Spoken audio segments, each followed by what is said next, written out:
ঈদ মোবারক। ধন্যবাদ, ঈদ মোবারক।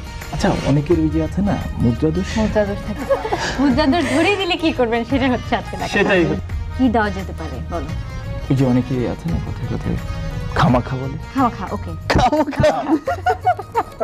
খামাখা, আজকে এটাই আপনার মুদ্রা দোষ। শুরুতে শেষে মাঝখানে যেখানে পারেন আপনি ওই খামাখাকে এনে দাঁড় করিয়ে দিবেন। করবো, শুরু করবো? চলো। 3 2 1 0 0 0 ভালোই লাগছে। অ্যাকশন। খামোখা অ্যাকশন বলার কি আছে? আচ্ছা সাকিব, কেমন আছেন? খামোখা ভালোই আছে। এখন কোথা থেকে আসলেন, বাসা থেকে না শুটিং থেকে? শুটিং এ যাচ্ছিলাম, খামোখা আবার এই শুটিং এ চলে আসলাম। যখন দর্শক আপনার ছবি দেখে খুব মজা পায়, এরকম কোনো এক্সপ্রেশন কখনো দেখেছেন? হ্যাঁ, সেরকম এক্সপ্রেশন তো খামোখা অনেকই দেখি, বরাবরই দেখে থাকি। আর কেউ ছবি দেখে যদি একটু মন্দ বলে তখন? তখন তো খামোখা মন্দই লাগে, নিজের কাছেও মন্দ লাগে। অপু কেমন আছেন? কি জানি